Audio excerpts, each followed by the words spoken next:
What is the worst no call or blown call in NFL history? In other words, are you ready to be outraged?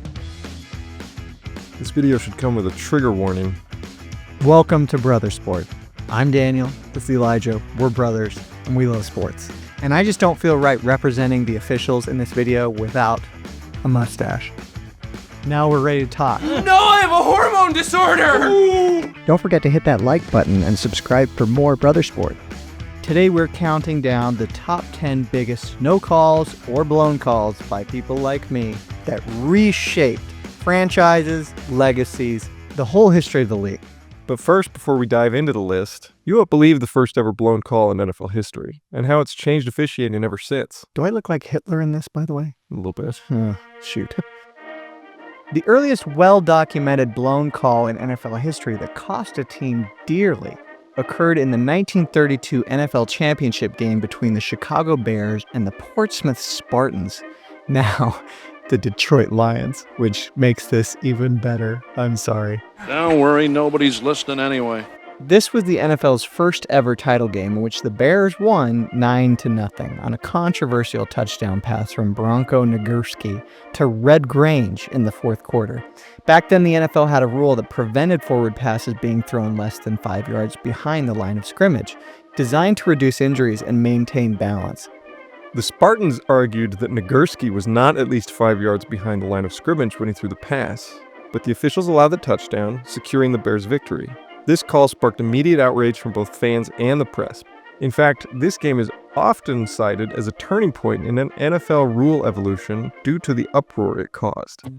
Let's jump forward now to the 60s and the 70s when the NFL became way more popular, but also way more scrutinized because of television.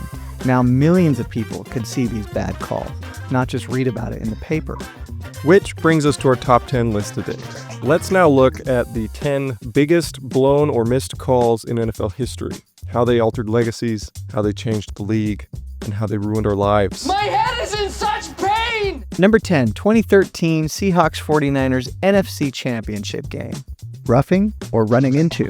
This was one of 4 straight trips to the NFC Conference Championship game for Jim Harbaugh and his 49ers, and with 3 minutes left in the third, they were punting to the Seahawks, up 17-13. Andy Lee goes for the punt and gets absolutely mauled in the plant leg, which is a roughing the passer penalty, no doubt about it, clear as day. Instead, they call it running into the kicker, 5-yarder, 49ers still have to punt. And the Seahawks scored 3 minutes later on a drive that shouldn't have existed to take a fourth quarter lead.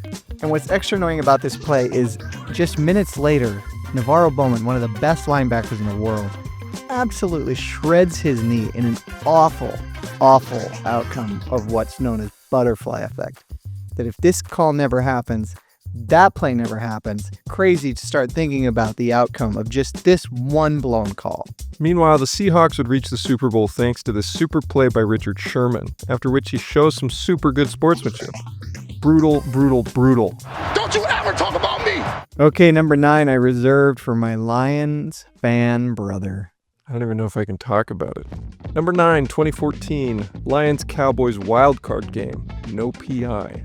Yeah, I figured it wouldn't be too long before we got back to my league-punished Lions. Officials missed a blatant PI on Brandon Pettigrew by Anthony Hitchens with 8 minutes in the fourth quarter, and it haunts me to this day. What's extra odd about this one is that the officials actually threw the flag and called it as a PI. They announced pass interference before picking it up and changing their mind.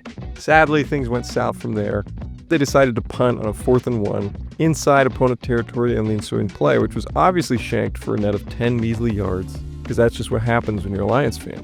Dallas then scores in the ensuing possession, because of course they did. Detroit loses 24-20, and that's it for Matt Stafford and Calvin Johnson. Their best playoff chance by a mile. Meanwhile, Dallas moves on to Green Bay, where they would lose to the Packers on yet another weird call in what can only be described as karma. Are you kidding me? Number 8, 1999 NFC Championship, the Burt Emanuel game.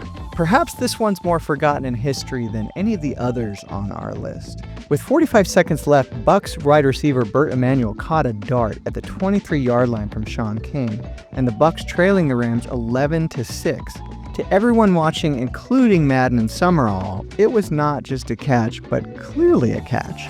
There's nothing wrong there. Nope.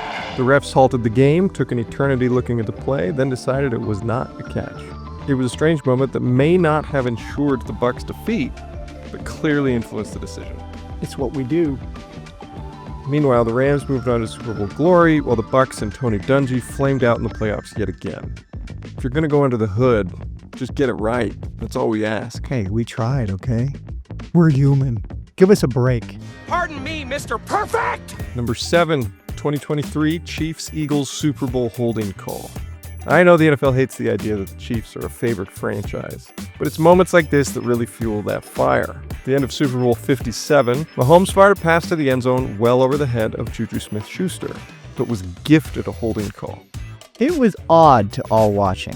He's got his left hand on his back. I don't know. Mike, listen. Instead of being forced to kick a field goal and giving Philly the ball back with plenty of time, the Chiefs were then able to bleed out the clock and kick the game-winning field goal. For Philly, they would have their revenge, but not for a few years, while the Chiefs won back-to-back titles.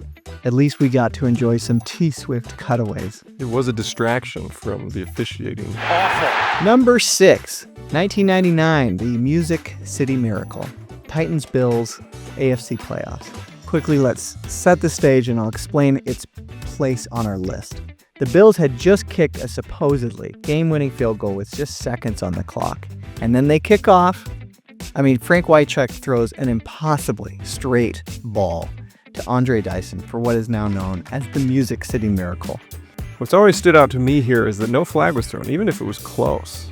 And as Mike Patrick even points out, it looked like a forward pass, so why no flag? That looked like a forward pass. Again, I'm not even saying it was a forward pass, just that it looked like one.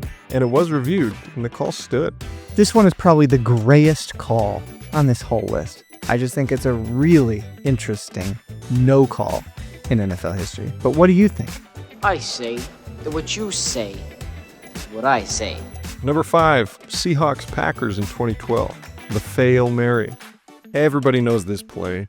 We just didn't rank it higher because it wasn't a playoff game. But it was Monday Night Football, and everybody was watching. Everybody. This was the end of an attempt by the NFL to use replacement refs, as they were known, due to an officiating lockout, and trying to explain to everyone, this is fine, we're fine. Instead, we have one of the most comedic moments in NFL history that I swear these are the moments where people are like, oh, the NFL's scripted. It cannot be scripted because of moments like this. The replay review is somehow even worse. Look at Pete Carroll here. I will go to my grave thinking he is going to change the call, but then he sees Pete standing right next to him and decides, I'd rather go home safely tonight. Call stands, Carroll and the crowd go wild. Talk about home field advantage. Well, who says life is fair? Where is that written? 2012 Giants 49ers fumble, actually forward progress. Okay, another forgotten gem here. The 2011 NFC Championship will certainly be remembered for the many fumbles of replacement kick returner Kyle Williams. But do you remember this? With 2:20 to go in the game, and the score tied 17-17, in an absolute defensive slugfest, the Giants' Ahmad Bradshaw was stripped clean in what should have been a game-deciding fumble. Instead, the ref blew the whistle, signaling the end of forward progress, and the Giants retained possession. This is the fastest forward progress whistle I've ever seen blown. If ruled correctly, the 49ers would get the ball on the Giants' 20. A field goal would certainly increase the likelihood of a 49ers win. And what does that do in NFL history? Well, we would never get Giants-Pats round 2, as the 49ers would go on to face the Patriots. For 49ers fans who'd forgotten about this play, I'm really sorry I brought it up. But, at least you have Purdy, right? Everyone loves Purdy. Go Niners! Number 3, 2003, Steelers-Titans, the kicker flop. My personal favorite on this entire list. Let's go through this one carefully. With the score tied 31-all in overtime, the Titans lined up for a game-winning kick, and kicker Joe Nedney nailed it, except wait. A timeout had been called, but nobody told the pyrotechnics team. They have to wait, and now he has to think, I could be that guy. I'm going to be that kicker that misses the kick after the fireworks went off. And that's exactly what happened. He missed the kick. But wait, Joe Nedney is absolutely laid out. Will he ever walk again? Okay, in all seriousness, you be the ref. Was it a foul or no? Good acting? He got a pretty good hit on me, but I think when I'm done playing ball, I might try acting. Bill Cowher was far from pleased, to say the least. He gave the refs the business. For a game to be decided on that call is ludicrous. A blown call on a kicker flop after a pyrotechnics icing. You tell me the NFL scripted. You tell me. My mustache coming with you. You may be tempted at this moment to start feeling bad for the Steelers, but just wait. 2005 Seahawks-Steelers Super Bowl 40. Let's dive into the most controversial Super Bowl, perhaps, in NFL history. And I'd like to point out, too, that not all these bad calls went against the Seahawks. There were multiple bad calls on both sides. It was just an officiating travesty, but it certainly looked to favor Pittsburgh. Let's pick things up in the first quarter with the score still 0-0 and the Seahawks striking first, if not for this offensive pass interference called on Darrell Jackson. I don't see much.